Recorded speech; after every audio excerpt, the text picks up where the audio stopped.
Hello friends, welcome back to my channel. இன்னைக்கு நம்ம வீடியோல பார்க்க போறது நாள்பட்ட நெஞ்சு சளியிலிருந்து முற்றிலும் நமக்கு தீர்வு தரக்கூடிய இயற்கையான ஹோம் ரெமெடி பத்தி தான் பார்க்க போறோம். சளி உள்ள அதிகமா இருக்கும் போது நமக்கு வெளியில தெரியாது, ஆனா நமக்கு அடிக்கடி சளி தொந்தரவு ஏற்படும். அதே நேரத்துல இருமல் ஜாஸ்தியா இருக்கும், உடல் ரொம்ப சோர்வாவே இருக்கும். இந்த மாதிரி அறிகுறிகள் இருக்கும் போது நமக்கு உள்ள சளி தேங்கியே இருக்குன்னு அர்த்தம். இந்த மாதிரி நாள்பட்ட சளியை வெளியேற்ற கண்டிப்பா முயற்சி எடுத்துக்கணும். அதுலயும் இது இயற்கையா நம்ம முன்னோர்கள் எந்த முறையை பயன்படுத்தினாங்களோ அந்த முறையில நம்ம பண்ண போறோம். அதனால உங்களுக்கு எந்த ஒரு சைடு எஃபெக்டையும் இது ஏற்படுத்தாது.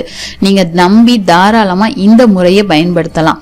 சோ ஃப்ரெண்ட்ஸ், இதை எப்படி ப்ரிப்பேர் பண்ணலாம், இதுக்கு தேவையான இன்கிரீடியன்ஸ் என்னென்ன அப்படின்னு பார்க்கலாங்க.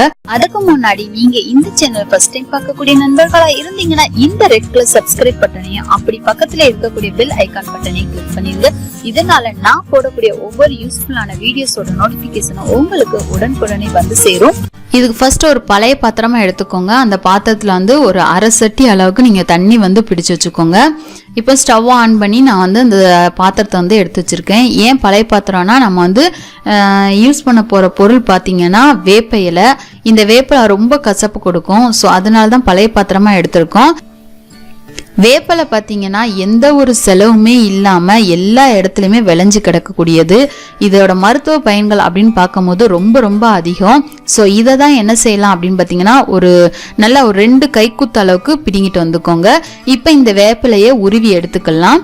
இப்போ நம்ம தண்ணி ஊற்றி வச்சிருக்க இந்த பாத்திரத்தில் நம்ம உரி வச்ச வேப்பலை அம்புட்டையும் நம்ம இதில் போட்டுக்கலாம். ஸோ இது கூடவே பார்த்தீங்கன்னா நம்ம யூஸ் பண்ணுத கல்லுப்பு, இது ஒரு கைப்பிடி அளவுக்கு நம்ம எடுத்து இதில் போட்டுக்கிடுவோம். இது கூடவே நம்ம யூஸ் பண்ணக்கூடிய மஞ்சத்தூள், குழம்புக்கு யூஸ் பண்ணோம்ல அதே மஞ்சத்தூள் தான், நல்லா ஒரு டேபிள் ஸ்பூன் அளவுக்கு இதில் சேர்த்துக்கோங்க.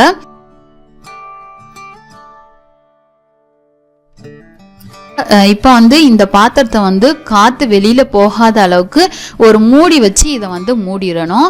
மூடிட்டு இதை அப்படியே ஒரு 10 நிமிஷம் நல்லா கொதிக்க விடணும். தீயை குறைக்க வேணாம், ஹை ஃப்ளேம்லேயே வச்சு நல்லா கொதிக்க விடுங்க.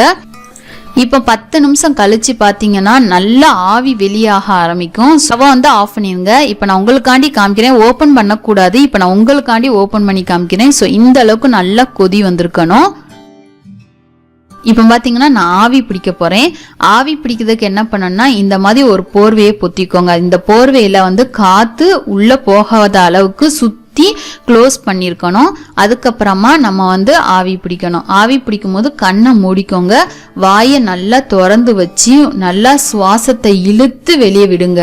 இது உங்களால ஃபர்ஸ்ட் டைம் பண்ணும் போது முடியாது, மூச்சு திணறல் மாதிரி இருக்கும். ஸோ அப்பப்போ லைட்டா எடுத்துட்டு கூட பண்ணுங்க.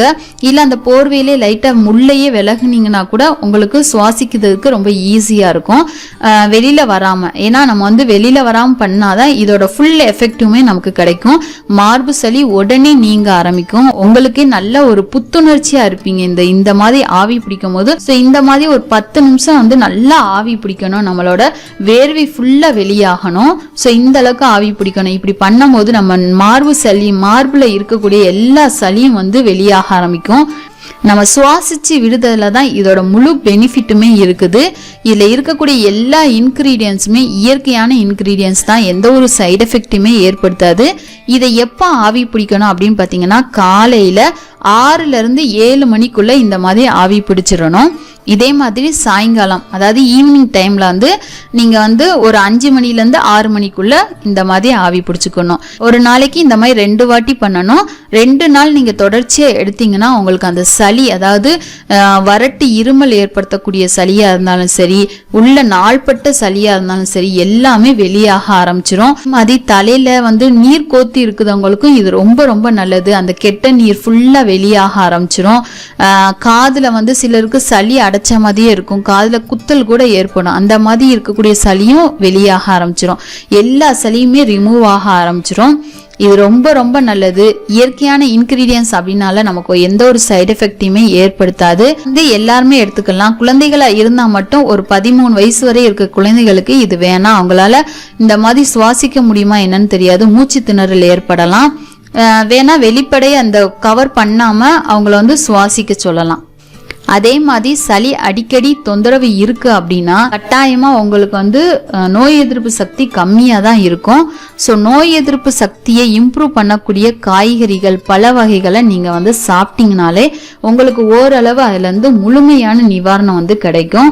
இதுவும் ரொம்ப ரொம்ப நல்ல ரெமடி. கண்டிப்பா ஒரு 2 நாளாவது இதை ட்ரை பண்ணி பாருங்க. இதோட ரிசல்ட் எப்படி இருக்கு அப்படிங்கறத கீழே இருக்கக்கூடிய கமெண்ட் பாக்ஸ்ல தெரிவிங்க. அது மித்தவங்களுக்கு பயனுள்ளதா இருக்கலாம். ஸோ ஃப்ரெண்ட்ஸ், இந்த டிப்ஸ் உங்களுக்கு பயனுள்ளதா இருக்கலாம். பயனுள்ளதா இருந்துச்சுன்னா உங்க ஃப்ரெண்ட்ஸுக்கு இதை ஷேர் பண்ணுங்க. அப்படி இந்த வீடியோ லைக் பண்ண மறக்காதீங்க. Thank you friends.